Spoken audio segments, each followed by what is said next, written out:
요즘 가장 많이 거론되는 단어 꼽자면은 에브리싱 랠리가 아닐까 싶어요. 안전자산인 금값이 오르고요. 위험자산인 주식시장도 강세를 보이고 이런 흐름이 이어지고 있는데요. 유독 환율만 썩 좋은 흐름이 아닙니다. 어떤 상황인지 왜 이렇게 됐는지 황세훈 자본시장연구원 선임연구위원과 함께 이야기 나눠보도록 하겠습니다. 위원님 나와 계십니까? 네, 안녕하세요. 예, 안녕하십니까 위원님. 네. 일단은 원달러 환율 간밤에 1,430원 넘으면서 우려가 컸는데 1,430원 넘었다가 일단 약간 조정을 받고 있네요. 어떤 상황으로 네네. 보십니까? 네네, 그렇습니다. 일단 우려했던 것과는 조금 다르게 이제 약간 안정세를 보이고 있다 이렇게 평가를 할 수가 있을 것 예. 같고요.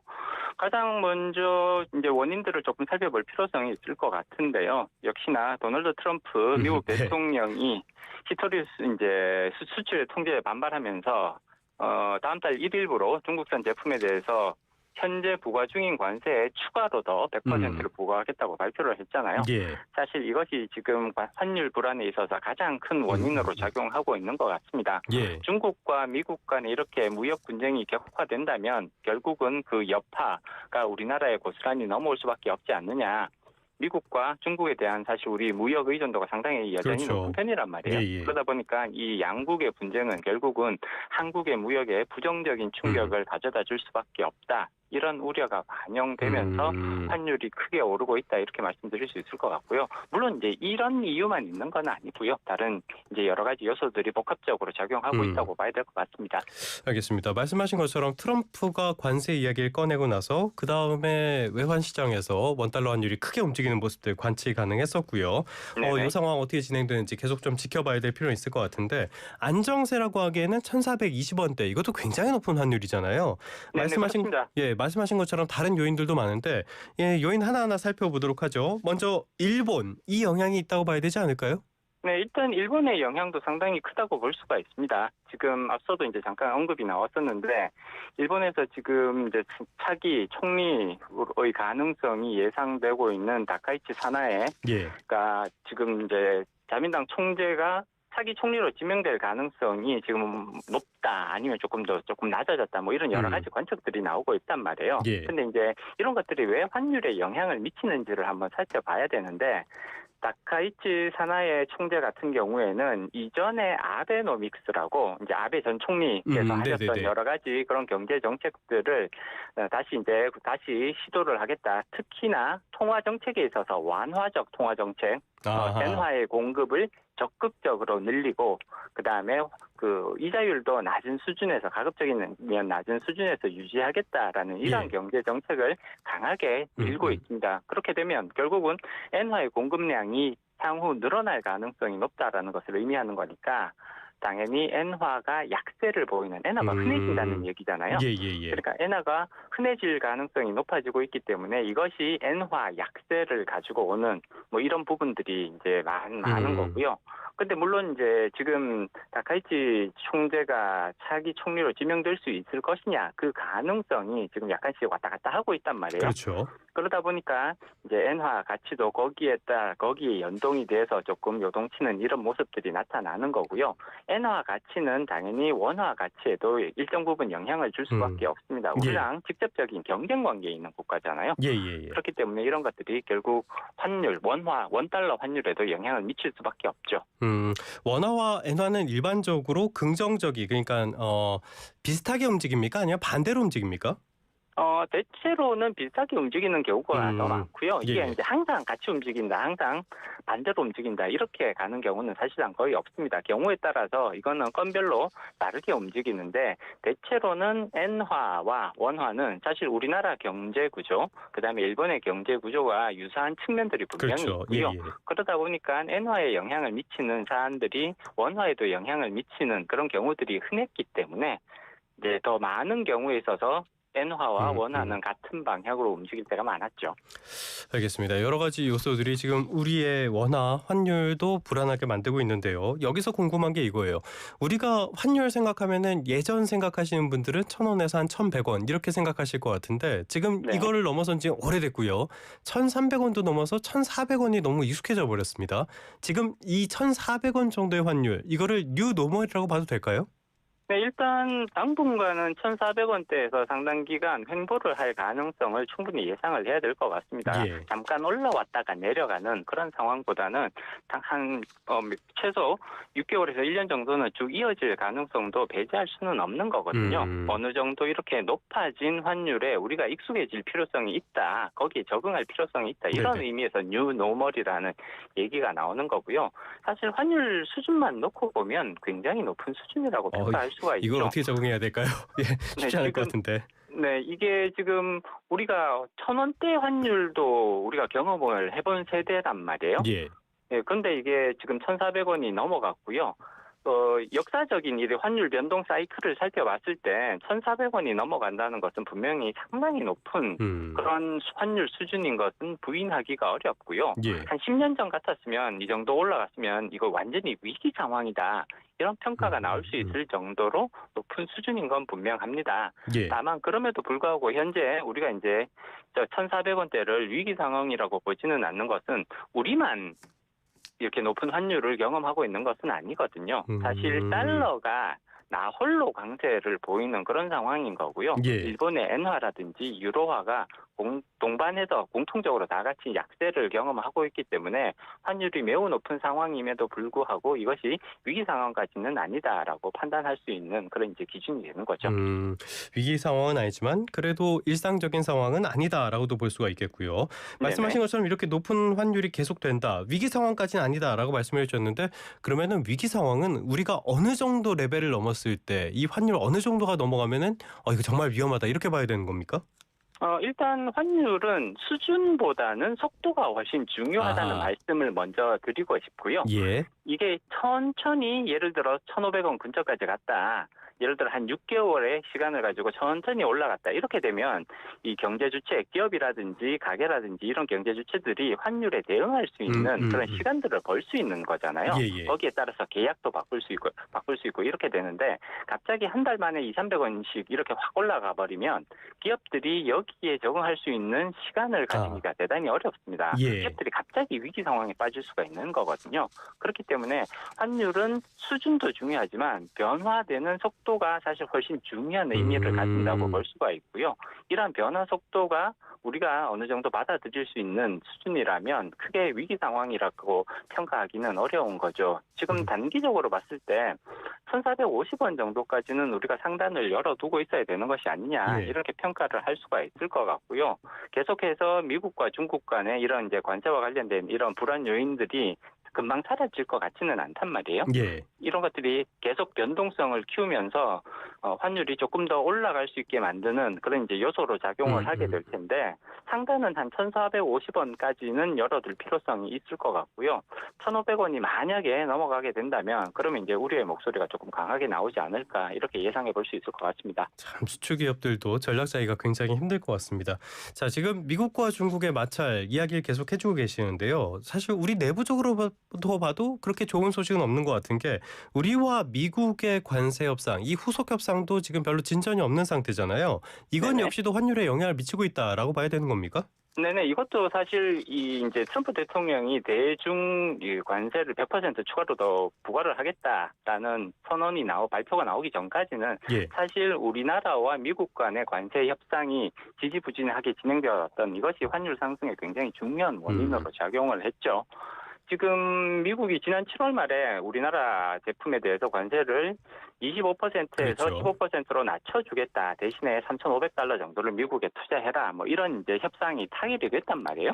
근데 협상은 타결이 됐는데 이제 투자 방식이라든지 이익 배분을 두고 현재 이견을 좁히지 못하고 계속해서 이제 협상이 교착 상태에 빠져 있단 말이에요. 그렇게 되면 결국은 미국에서는 15%로 낮춰주는 선결 요건은 투자였다라는 점을 강조를 하면서 25%가 현실적으로 직접적으로 이렇게 적용이 되는 그런 결과로 이어질 가능성이 충분히 있단 말이죠. 이런 부분들은 결국은 우리나라 자동차 같은 그런 산업에서 대미 수출에 부정적인 영향이 나타날 가능성들을 키우는 요소가 되는 거고요. 결국 원달러 환율에 직접적인 영향을 미치는 요소가 됐죠. 그 추석 이전 기간부터 이제 원달러 환율이 조금씩 상승하는 모습들을 보였는데 이러한 환율 협상에 대한 대한 교착 상태가 결국은 수출을 줄이면서 우리나라의 그런 펀더멘탈에 영향을 주는 것이 아니냐 이런 우려 때문에 환율이 계속해서 상승했던 모습을 보였습니다. 역시 트럼프 얘기는 우리에게 너무 어려운 과제를 많이 던져주는 것 같습니다. 자, 네네. 말씀하셨던 것처럼 3,500억 달러 이 투자 방식을 두고 여전히 이견이 좁혀지지 않고 있고요. 미국에서는 이게 선불이다, 일시금 투자다, 뭐 이런 이야기까지 한단 말이죠. 이건 네네. 말도 안 되는 주장이기 때문에 우리 정부가 맞대응을 한 게 무제한 통화 스와프 이 부분을 이야기를 하고 있거든요. 그런데 네네. 요것도 진전이 없는 거죠. 네네. 일단 3,500억 달러 이 대규모 자금을 선불, 쉽게 말해서 단기간 안에 다 투자를 해라, 이제 이런 요구들을 하고 있단 말이에요. 예, 그러면 달러 수요가 단기적으로 폭발적으로 증가할 수밖에 없거든요. 그렇죠. 3,500달러를 우리가 미국에 투자를 해야 되는 거니까요. 그렇게 됐을 때 단기적으로 달러 수요가 증가를 했을 때 원화의 가치가 급격하게 떨어질 위험성을 배제하기는 어려운 거고요.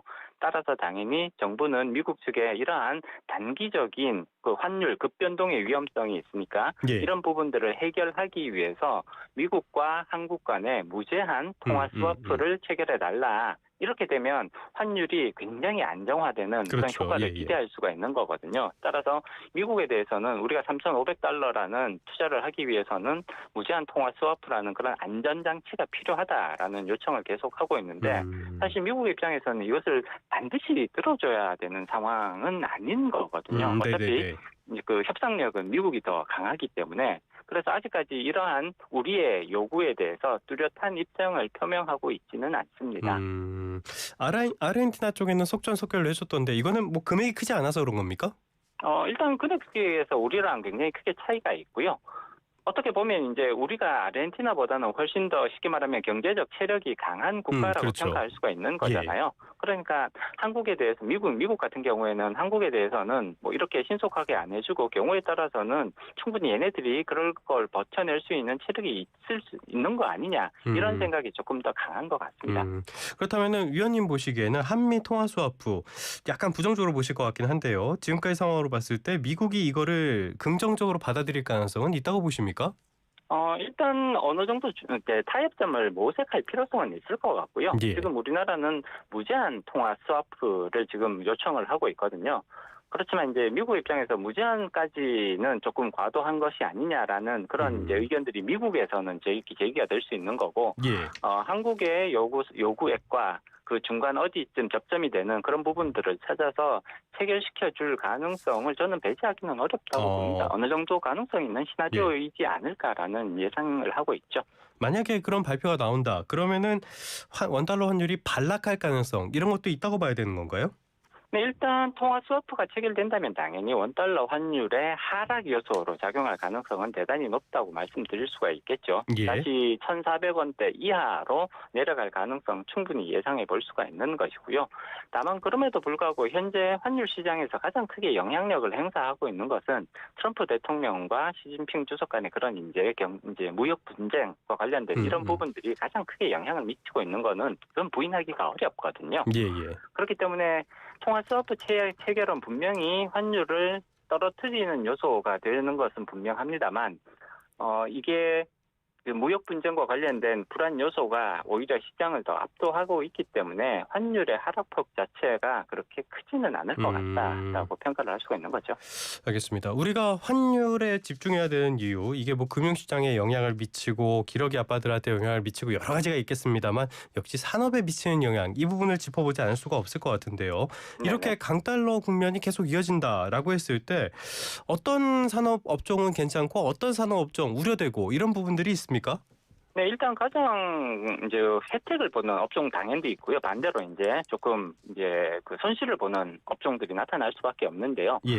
혜택을 보는 가장 대표적인 업종은 수출 주도 업종이라고 볼 수가 있습니다. 환율이 높아지게 되면 우리가 미국에 또는 해외에 파는 그런 상품의 가격이 상대적으로 싸지는 효과가 발생을 네네네. 하거든요. 그렇기 예. 때문에 가격 경쟁력이 높아지게 되는 것이고요. 동일한 달러 가격 기준으로 받았을 때 원화로 환산됐을 때 더 큰 금액으로 원화로 환산돼서 들어오는 거잖아요. 따라서 수출 업종들은 대체적으로 환율 상승에 따른 수혜를 볼 가능성이 높아진다. 수출 제품들의 가격 경쟁력이 높아지는 그런 효과를 기대할 수가 있는 것이고요. 예. 반대로 수입 업종 같은 경우 특히 이제 우리는 원자재 수입이 많은 국가란 말이에요. 여러 가지 이제 광물이라든지 또는 이제 농산물 관련해서 식량자원 이런 부분들에 대한 수입들이 굉장히 많은 비중을 차지하고 있는데 이런 수입 단가가 높아지기 때문에 결국은 수입하는 그러니까 원자재 수입의 의존도가 높은 그런 기업들이라면 상대적으로 환율 상승에 따른 그런 이제 손실 요소가 커진다 이렇게 볼 수가 있습니다. 그리고 이렇게 되다 보니까 사실 이제 국내 인플레이션 물가 수준에도 조금 부정적인 영향이 나타날 수밖에 없는 것이거든요. 예. 국내 물가 상승 압력 요소로 작용할 가능성이 높아진다. 이런 부분들이 사실은 가게에 있어서는 굉장히 큰 부담으로 다가올 수밖에 없죠. 그럼 여러 가지 지금 겹쳐 있는 요인들이 있는데요. 지금 다음 달에 우리도 금융통화위원회 이번 달인가요? 예정돼 있지 않습니까? 네. 여기에서 지금 우리가 겪고 있는 상황들 경기 부진이 있고요. 가계비 늘고 있고요. 부동산 불안하고요. 이렇게 대외 환경 별로 안 좋고 환율 문제까지 터졌는데요. 어떤 네. 선택을 할 수 있을까요?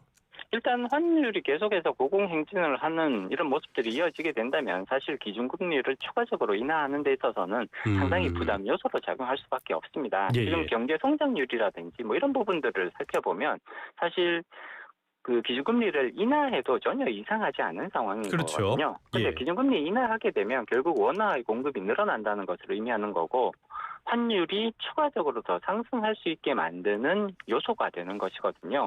이전에도 지금 이제 1,400원대를 터치한 경우가 이번이 처음은 아니잖아요. 사실 작년에도 그렇죠. 있었고 뭐 이런 이제 현상들이 나타났을 때 한국은행은 이 환율 상승에 대해서 굉장히 큰 고민을 할 수밖에 없는 그런 상황인 거고요. 환율이 조금 불안한 모습을 보였을 때 한국은행은 대체로 기준금리를 동결하는 그런 경향을 보였습니다. 이번에도 그럴 가능성이 높지 않을까 예상해 볼 수가 있는 거죠. 참 안 그래도 어려운 상황인데 대외 환경도 참 우리를 안 도와주는 것 같습니다. 네네. 지금까지 황세훈 자본시장연구원 선임연구위원과 함께 환율에 대한 이야기 나눠봤습니다. 오늘 말씀 고맙습니다. 네, 고맙습니다.